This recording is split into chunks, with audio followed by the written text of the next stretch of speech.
Magandang hapon mga kamikaniks. Silicon, Dok?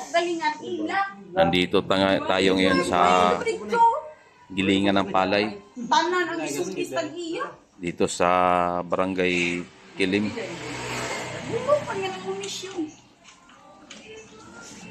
Ayos tayo ngayon ng ng makina. Makina ng gilingan ng palay mga kamikaniks. Bongo. Kasi palit ng makina ito kamikaniks kasi yung makina niya naubusan ng langis. So bumili sila ng surplus, yung gamit na, yung ginagamit na sa gilingan na ng palay nakuha nila kamikaniks. Buo. Pati yung gilingan mismo na bili nila. Tapos ito yung pinalit na makina. Kinondisyon natin mga kamikaniks. Yan, ayan yung dati niya makina, yan oh. Yan yung dati niya makina. Ayan, naubusan ng langis. Nag-stuck na yan, wala na, hindi na iikot. Pero i-overhaul natin yan ng kamikaniks. Palitan natin yan ng crankshaft. Kung anong sira, palitan. I-recondition natin yan kamikaniks, itong luma niya. Ayan o. Naubusan ng langis yan. I-schedule sana nila na ipa-change oil pero hindi umabot. Kasi busy sila sa paggiling ng palay. Gilingan ng palay ito kamikaniks.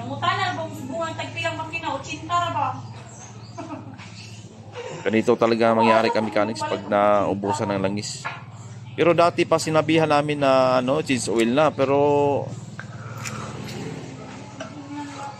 hindi pa pina-change oil ng may-ari. Ayan o, ito yung gilingan ng palay dito kamikaniks. Sa Sitio Tipay ito kamikaniks, Sitio Tipay. Sakop ito ng Barangay Kilim. Yan kamikaniks.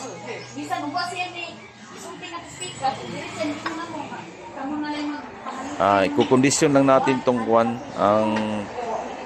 kondisyon natin tong yung bago niya.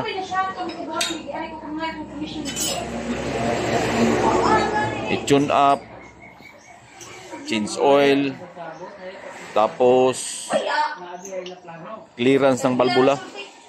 Importante yun kamikaniks kasi baka nag-iba na ang clearance ito. Nadya sa barbula dong? Kasi ginagamit ito doon sa gilingan ng palay. Doon ito nabili sa Southern Leyte na nabili ito. Pati sa transmission ito kamikaniks. Change oil ang transmission ito. Ito papalitan ng gasket kasi may konting tagas. Palitan ng gasket ito. Ito, ayan. Adjust barbula. Init pa. Ayan. Tsaka pa-plasing oil natin to. Plasing oil. Bago, oil filter. Bagong langis. Yung sa transmission, gear oil. Bago din. Para crankcase daw, hindi kay crankcase daw. Okay ra. Pag nag-operation na to, maganda yung andar niya. Yung mga konti-konti lang natagas sa mga kamikaniks, natin i-fix natin yan.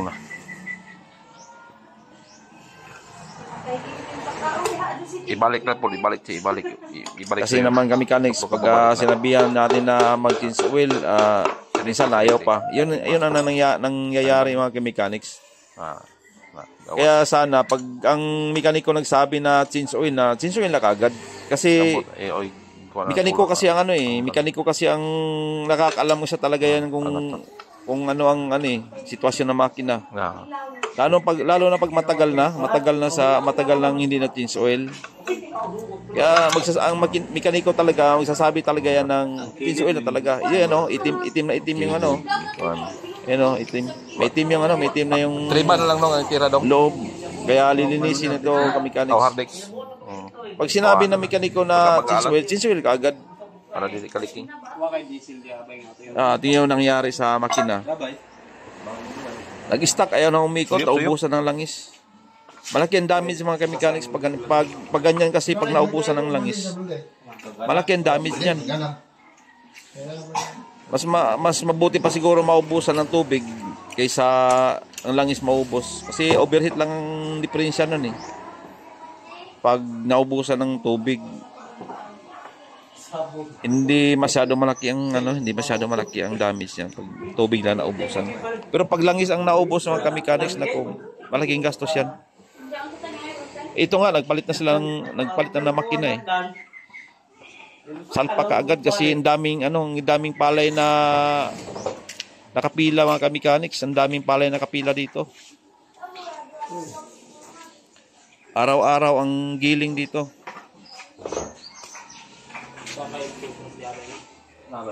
Yan ang luma niya oh, yung luma na makina.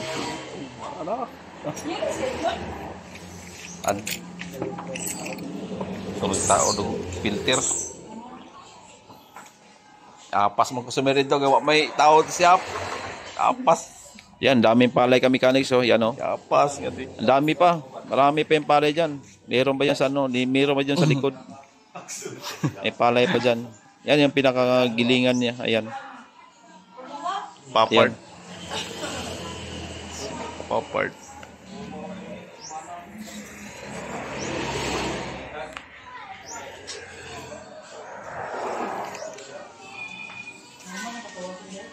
Pagkatapos nito, bukas, umpisa agad to. Giling agad to.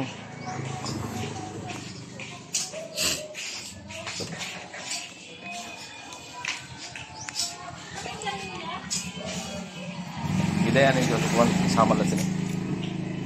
Ano? Boy pa daw. Maato no to reserva para sa dili lai. Para oh. Wala naman masyadong problema yung ipinalit na makina. Ano lang yung mga kunti-kunti lang mga gasket saka oil seal lang, change oil. Sabi kung pagmahal. May kunting tagas sa tubig. Yun lang, ipidipix na lang.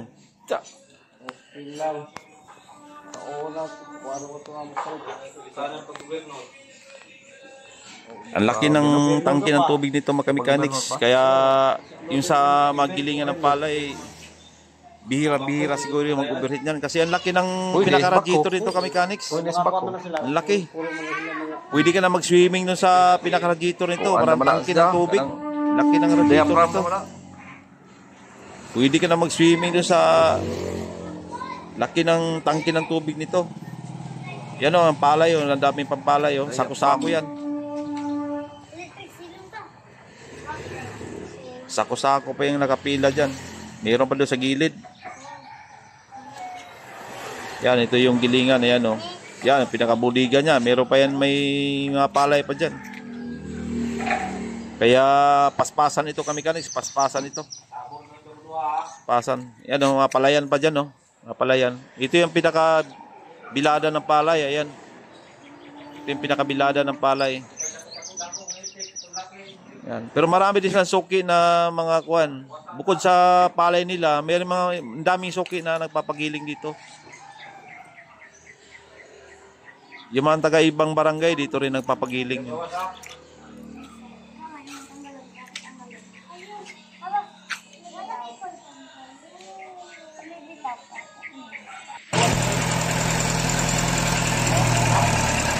Ito ka-mechanics, sumaandar na. Yan na. Ayan o. Maganda pa ang andar nito ka-mechanics. Walang palya. Ayan, lakas pa. Kaya waya mo rin, kamay lang ito yung lagi lagi.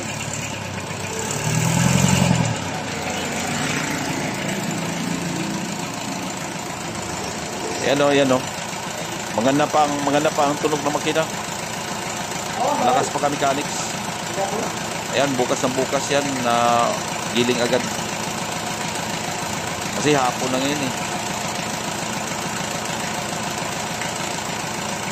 Bukas giling agad to.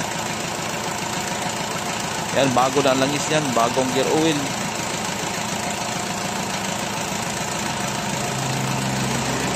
Bagong tune up. Tune up na yan.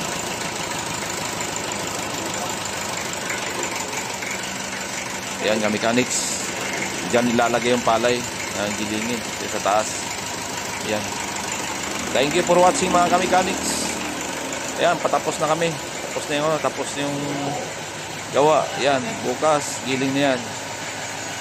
Thank you mga mechanics for watching.